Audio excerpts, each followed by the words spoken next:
बोलो विष्णु भगवान की जय। आपका दिन मंगलमय हो, भगवान सदैव आप पर कृपा बनाए रखे।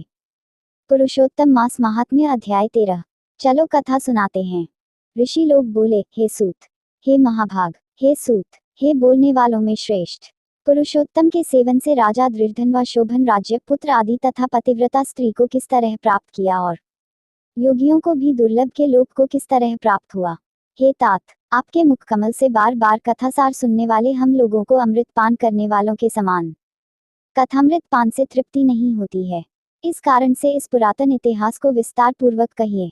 हमारे भाग्य के बल से ही ब्रह्मा ने आपको दिखलाया है। सूची बोले, हे विप्रलोग, सनातन मुनि नारायण ने इस पुरातन इतिहास को नारद जी के प्रति कहा है, वही इतिहास इस समय मैं आप लोगों से कहता हूँ। मैंने जैसा गुरु के मुख से राजा दृढ़धनवा का पापनाशक चरित्र पढ़ा है, उसको सब मुनि श्रवण करें। श्रीनारायण बोले, हे नारद, सुनिए, मैं पवित्र करने वाली गंगा के समान राजा दृढ़धनवा की सुंदर तथा प्राचीन कथा कहूंगा। यह देश का रक्षक तथा सत्य पराक्रमी चित्रधर्मा नाम का राजा था। उसको दृढ़धनवा नाम से प्रसिद्ध अति तेजस्वी, सब गुणों से युक्त, सत्य बोलने वाला, धर्मात्मा और पवित्र आचरण वाला पुत्र हुआ। कान तक लंबे नेत्र वाला, चौड़ी छाती वाला, बड़ी भुजा वाला, महातेजस्वी वह राजा दृढ़धनवा प्रशस्त गुण समूहों के साथ साथ बढ़ता गया। वह चतुर राजा दृढ़धनवा प्रसन्नता के साथ गुरु के मुख से एक बार कहने मात्र से पूर्व में पढ़े हुए के समान व्याकरण आदि 6 अंगों के साथ 4 वेदों का अध्ययन कर गुरु को दक्षिणा देकर और विधि पूर्वक उनकी पूजा कर राजा गुरु की आज्ञा से पिता चित्रधर्मा के पुर को गया। अपने नगर में वास करने वाले प्रजावर के नेत्रों को आनंदित करता हुआ। जिस पुत्र को देखकर राजा चित्रधर्मा भी अत्यंत हर्ष को प्राप्त हुआ। पुत्र जवान हो, संपूर्ण धर्म को जानने वाला हो और प्रजापालन में समर्थ हो, इससे बढ़कर सार शून्य इस संसार में और क्या है। कुछ नहीं है। अब मैं 2 भुजा वाले, मुरली वंशी को धारण करने वाले, प्रसन्न मुख वाले, शांत तथा भक्तों को अभय देने वाले श्री कृष्णचंद्र की आराधना करता हूँ। जिस तरह ध्रुव, अम्बरीश, शरधाती, ययाति प्रमुख राजा और शिवी, रंतिदेव, शशबिंदु, भागीरथ, भीष्म, विदुर, दुष्यंत और भरत, पृथु, उत्तानपाद, विभीषण, ये सब राजा तथा और अन्य राजा लोग भी अनेकों लोगों को त्याग कर इस अनित्य शरीर से पुरुषोत्तम का आराधन कर नित्य सदा रहने वाले विष्णुपद को चले गए। उसी तरह स्त्री, मकान, पुत्र आदि में स्नेहमय बंधन को तोड़कर वन में जाकर हरि का सेवन करना हमारा भी कर्तव्य है। ऐसा मन में निश्चय कर समर्थ राजा दृढ़धनवा को राज्य का भार देकर स्वयं विरक्त हो शीघ्र पुलह ऋषि के आश्रम को चला गया। वहां जाकर संपूर्ण कामनाओं से निष्प्रिय हो और भोजन त्याग कर हर समय मन से श्री कृष्णचंद्र का स्मरण करता हुआ तप करने लगा। कुछ समय तक तप करके वह राजा चित्रवर्मा हरि के परम धाम को चला गया। राजा दृढ़धनवा ने भी अपने पिता की वैष्णवी गति को सुना। उस समय पिता के परमधाम गमन से हर्ष और वियोग होने से शोक युक्त राजा दृढ़धनवा पितृ भक्ति से विद्वानों के वचन में स्थित होकर पालौकिक क्रिया को करने लगा। नीतिशास्त्र में विशारद चतुर राजा दृढ़धनवा अत्यंत शोभित पवित्र पुष्करावर्तक नगर में राज्य करने लगा। अच्छे स्वभाव वाली विदर्भराज की कन्या उसकी स्त्री गुणसुंदरी नाम की थी। पृथ्वी पर रूप में उसके समान दूसरी स्त्री नहीं थी। उस गुणसुंदरी ने सुंदर, चतुर, शुभ आचरण वाले 4 पुत्रों को उत्पन्न किया और संपूर्ण लक्षणों से युक्त चारुमती नामक कन्या को उत्पन्न किया। चित्रवाह और चित्रकुंडल नाम वाले वे सब बड़े मानी शूर अपने अपने नाम से विख्यात होने लगे।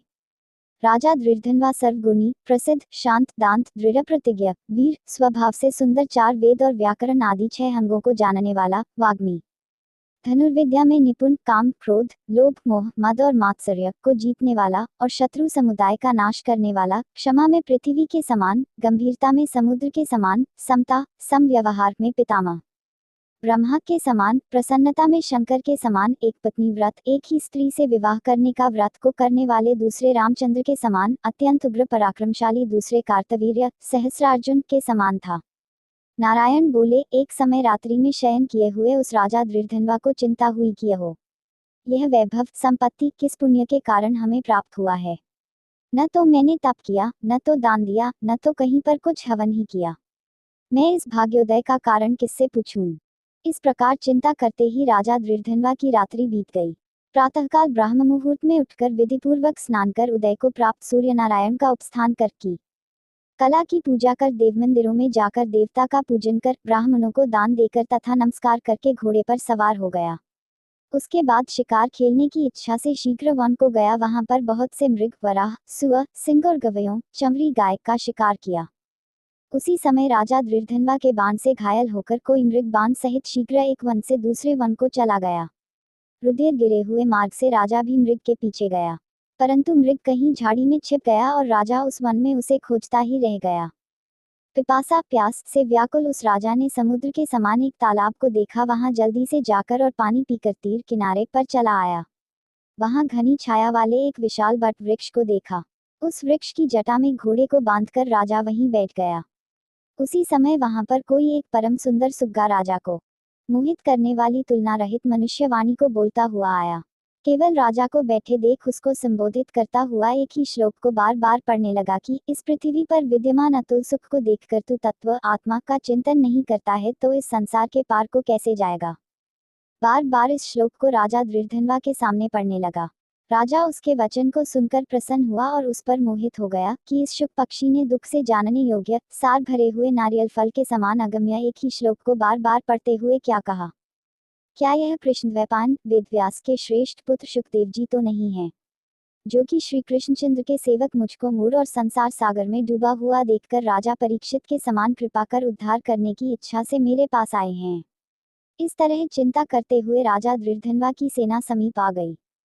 शुक पक्षी राजा को उपदेश देकर स्वयं अंतर्धान अलक्षित हो गया।